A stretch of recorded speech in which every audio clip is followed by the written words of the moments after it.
No game for Shedeur Sanders with an oblique injury. Kenny Pickett has a hamstring injury. They're both listed as There comes the rookie, though. John Campbell. Untouched. Little inside blitz right there takes Gabriel down. But it was a theme all day. Dillon Gabriel on third down, Gerald, gets a completion there to Blake Whitehurst. Good pocket feet. One thing you look for in a young quarterback is, are they antsy in the pocket? He wasn't patient, made throws. A few plays later, Jamari Thrash, 7 yards on the out. Another first down, 2nd and goal. Yeah, they keep it on the ground.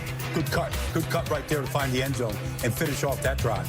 That's Amani Marshall going in. Shedeur Sanders loves it for a 4 on the drive for Dillon Gabriel, second quarter.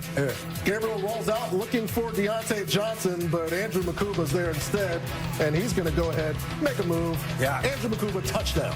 Well, he said thank you, too, very much for making that throw. 2 receivers, the same spot.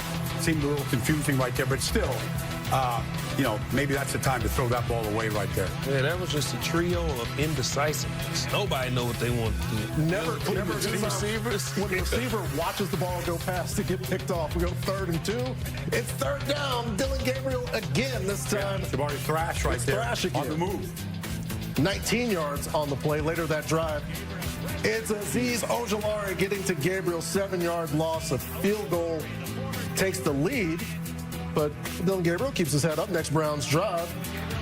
The fumble from Gabriel in the exchange, and Andrew Makuba is there again. 2 turnovers from Makuba. Yep, that's what, you know, but it was just not a clean handoff right there to Pierre Strong. And so that's the first job. Get the ball in the belly of your back right there. A little miscommunication in that handoff. That starts with the quarterback. So the Browns win in the preseason. Here is the comparison. 5 drives for for Dillon Gabriel, 9 drives for Shedeur Sanders. They both had scoring drives 3 times. Again, the passing yards about the same. Passer rating goes in favor of Shedeur Sanders, who was, again, day-to-day with an oblique injury. Kenny Pickett dealing with a hamstring. But let's go back and discuss, Gerald, Dillon Gabriel's day. How did you feel about what the Browns rookie did on Saturday? Well, he made some mistakes, but that's what you expect from a rookie. But you're going to show the mistakes. You're going to show the interception. You're going to show the lost fumble. But what people won't talk about is his 5 conversions on 3rd down. That's what you want from your quarterback, to extend plays, extend drives, and he did that on 5 different occasions. Now you want to look at, how is he in the pocket? Is he struggling in the pocket? Is he antsy in the pocket? Is he taking off running? No.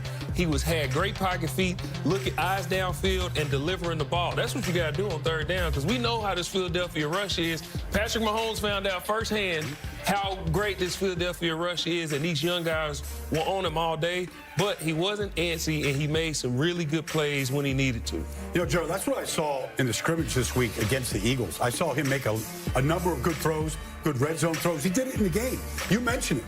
5 for 5 on 3rd downs to keep drives alive. And it's against, you know, covered receivers now, where he had to make precision stick throws. He was able to do it. Now, the mistakes, sometimes you can say simply that it's not how many great plays you make, it's how many bad plays you give up. So you turn it over twice. Nobody ever wants that. But I thought, like, this is the battle for the backup quarterback slot. We know Joe Flacco is going to start week 1 against Cincinnati. He's the starter. He's earned that with what he's been able to do. He stayed healthier than any other quarterback on the roster. But Shedeur certainly did a lot of great things, you know, in his first week. And then, you know, this mistake right here. But you go back down to Shedeur right here against Carolina, like these touchdown throws to, you know, Jayden right here is excellent, pointing to the fullback right there on that throw. This throw right here is an actual, you know, a great throw where you got to really layer it. And so we've seen good moments from both of these rookies in Cleveland, and that's promising. I don't think anybody thought they were going to win the starting job. And the fact that both have been banged up and missed practice time for a variety of injuries, they've taken advantage of whatever play time they've got. Yeah, for sure, and that's the X factor right there, is health. We don't know how healthy Shedeur is and when he can get back to practice, when he'll be able to play. I'm sure if he does get healthy, they'll both play in the 3rd preseason game. Let's see what they both do, the amount of reps they get. But They both have to remain healthy so we can really finish this competition now. And also the health, again, of Kenny Pickett playing into that as well. With 4 quarterbacks, you have to think that a decision will be made at some point. A lot of discussion surrounding the quarterback room in Cleveland. A lot of football played in the quarterback room for the Giants, as well as the Jets. Justin Fields playing against his former teammate, Russell Wilson, on the other side. In this game between the Jets and the Giants at MetLife, they really couldn't get it going, he and Garrett Wilson, early on Saturday, Baldy. Well, they tried 3 times to get the ball to their star receiver, Garrett Wilson, and they weren't able to complete one of them right here on this 3rd down. It was good coverage, but still, there's no opportunity to get that ball in there against tight coverage. But I thought Justin Fields really struggled with his accuracy and his touch on some of these passes. Yep, Paulson Adebo in on 2 of those plays. Cordell Flott breaks up that last one. Fields was 0-3, targeting his former college teammate in Garrett Wilson. Let's look at Russ. Got that 1-year, $10.5 million contract, and he's throwing a moonshot to Bo Collins. 80 yards. It could have been 81, but he got caught at the 1-yard line, girl. Man, you got to get on your horse and go get in the end zone, man. You don't know if you ever get this opportunity again. Get in the paint, young man. He kind of looked over his shoulder. He could have taken that towards the pylon. I know, coaching from this chair, but this was a miscommunication here. He was thinking about getting in that paint again. Y'all got to get on the same page. Yeah, Russ points to the corner and says, that's where I wanted to go. Jackson Dart wants to go on the field. Eventually did in this game. Would come back off, and then go right back on.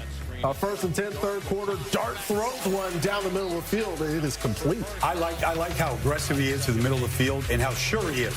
Of course, the touchdown throw to Dulcich off play action. I mean, that's just a great throw. Good play design as well. But 2 weeks in a row now, touchdown throws. The fake right there to Ward, and there's the touchdown. No hesitation. 0. And at one point right here, 13 straight completions in a row. And I felt like he was in the process of elevating all of his receivers and all of his teammates around him with his success and, punching in from 1 on the quarterback sneak. Then gets Juice Wells, gets him down to the 1. Dart goes and finishes, hypes the crowd up as well. And this is the discussion that's going on in New York and New Jersey. Jackson Dart has had 5 scoring drives. He's played more than Russell Wilson. 117 on the passer rating. Russell Wilson named the starter. It's been pretty consistent, Baldy, that Russ is going to start the season. Is Jackson Dart giving Brian Daboll something to think about here? Well, let's just take a look at one play, the touchdown throw, because it is a well-designed play, but it's really well executed by Dart. It starts with this play-action fake right here to Ward, the running back. And what it does is he really sells the fake. Success lies in the details. Now, that fake, if you freeze it there, look at all the defenders that he moves. He moves all 4 Jet defenders, right? And what that does is it really is going to open up this lane right there for Greg Dulcich to go underneath it. And once he gets the defense to move off the fake, now there's no hesitation. Just rip it. Just let it rip. I mean, it's a true dart right there, right down the field here.